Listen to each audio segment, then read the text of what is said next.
Pernah nggak sih ngerasa kalau mau mulai trading itu kayak dilempar ke hutan belantara tanpa peta? Bingung kan? Lihat grafik di mana-mana, info seabrek, dan semua orang ngomong pakai istilah yang kita nggak ngerti. Kalau Anda ngerasa kewalahan, santai aja. Anda nggak sendirian kok. Itu perasaan yang wajar banget. Pasar itu emang kelihatannya kayak persimpangan dengan 1000 jalan. Dan pertanyaannya cuma satu, kita harus lewat yang mana nih? Tapi tenang, anggap aja pembahasan ini peta sederhana buat Anda. Kita udah bedah sumbernya dan nemuin 3 jalur strategi utama yang pas banget buat pemula. Biar Anda bisa melangkah lebih pede. Oke, jalur pertama kita, ini yang paling gampang dipahami. Ikuti arus, atau istilah kerennya, trend following. Gini deh, bayangin Anda lagi di sungai. Pasti lebih gampang kan berenang ikutin arusnya daripada ngelawan? Nah, prinsip yang sama persis berlaku di pasar. Konsepnya itu simple banget. Anda nggak perlu jadi peramal. Cukup cari tahu tren yang udah ada, pasar lagi naik atau turun. Terus, ya udah, ikuti aja. Tujuannya itu buat numpangin ombak yang besar, bukan sekedar main di riak-riak kecil. Jadi, gimana caranya? Ada 3 langkah gampang. Pertama, pakai indikator moving average 50 dan 200 buat lihat arah anginnya kemana. Kedua, sabar, tunggu harganya koreksi dulu sampai nyentuh lagi garis itu. Ketiga, baru deh cari konfirmasi dari indikator lain kayak MACD buat mastiin momentumnya beneran kuat sebelum Anda masuk.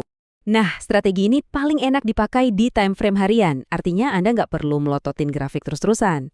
Ini cocok banget buat trader yang sabar, yang suka pendekatan set and forget, pasang trading, terus tinggalin. Biarin pasar yang kerja. Oke, lanjut ke jalur kedua.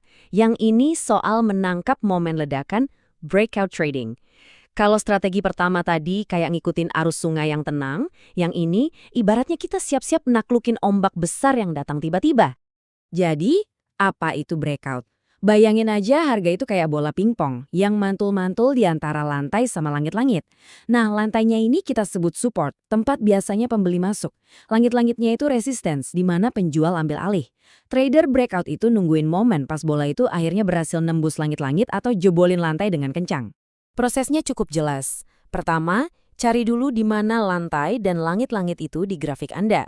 Kedua, sabar nunggu sampai harga beneran nembus salah satunya.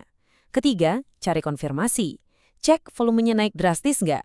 Itu tanda banyak trader lain yang ikutan. Terakhir, dan ini yang paling penting, selalu pasang jaring pengaman alias stop loss. Jadi, intinya strategi ini fokusnya ke level harga sama volume. Time frame-nya ideal di 1-4 jam.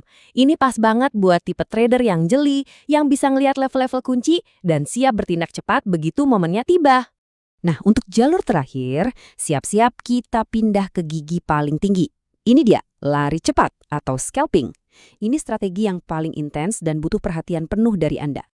Kalau scalping, kita lebih mentingin seberapa sering kita profit, bukan seberapa besar profitnya sekali transaksi. Anda nggak ngejar jackpot.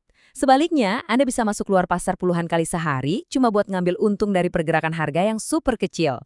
Anggap aja kayak ngumpulin recehan yang lama-lama jadi bukit. Gimana caranya? Pertama, Anda main di lapangan yang super cepat. Misalnya grafik 1 atau 5 menitan. Anda pakai indikator kayak RSI atau Bollinger Bands buat cari sinyal beli jual jangka pendek. Terus, eksekusinya harus secepat kilat. Masuk, ambil untung dikit, langsung keluar. Semuanya bisa kejadian cuma dalam hitungan menit. Jadi, kuncinya ada di indikator momentum dan time frame super pendek. Tapi, nah ini ada peringatan pentingnya. Scalping itu butuh disiplin yang luar biasa tinggi biar kita patuh sama rencana. Satu lagi, hindari trading pas mau ada pengumuman berita ekonomi penting. Kenapa? Karena pasar bisa jadi liar dan nggak bisa ditebak. Oke, jadi dari 3 jalur tadi, kira-kira mana yang paling Anda banget? Kalau Anda tipe orang yang sabar dan suka pendekatan yang lebih santai, trend following mungkin cocok. Kalau Anda jeli dan bisa nunggu momen yang pas buat bertindak, coba deh lirik breakout. Atau, kalau Anda orangnya energik, disiplin, dan suka yang serba cepat, mungkin scalping itu arena bermain Anda. Apapun jalur yang Anda pilih nanti, ada beberapa aturan emas yang berlaku untuk semuanya. Anggap aja ini perlengkapan wajib Anda ya. Kalau diabaikan, itu sama aja kayak naik gunung tapi nggak bawa air. Bahaya banget. Kalau dari semua yang kita bahas ini, Anda cuma boleh ingat satu hal, tolong ingat angka ini. 1-2%. Inilah batas maksimal modal yang boleh Anda risikokan dalam satu kali trading. Titik. Nggak ada tawar-menawar. Ini aturan nomor satu supaya bisa bertahan lama di pasar. Aturan pendukungnya juga sama pentingnya loh. Jangan langsung terjun kakek uang benaran. Pakai akun demo dulu, anggap aja kayak pilot lagi di simulator. Terapkan aturan 1-2% tadi. Terus, catat semua trading Anda di jurnal biar bisa belajar dari yang berhasil dan yang lebih penting dari kesalahan. Terakhir, selalu waspada sama jadwal rilis berita besar yang bisa bikin pasar gonjang-ganjing. Jadi ini dia kesimpulan utamanya. Sukses di awal-awal trading itu bukan soal nemuin strategi rahasia yang super rumit. Kuncinya adalah pilih satu strategi simple yang Anda benar-benar paham, terus kawinkan dengan manajemen risiko yang disiplin. Itulah fondasi paling kuat yang bisa Anda bangun. Sekarang Anda udah punya peta dengan 3 jalur yang jelas, plus perlengkapan bertahan hidupnya. Langkah selanjutnya, bukan mempertaruhkan uang Anda, tapi buka akun demo dan mulai latihan. Coba pilih satu strategi, terapkan aturannya, dan rasain sendiri pengalamannya. Jadi pertanyaannya sekarang, siapkah Anda mengambil langkah pertama yang paling aman ini?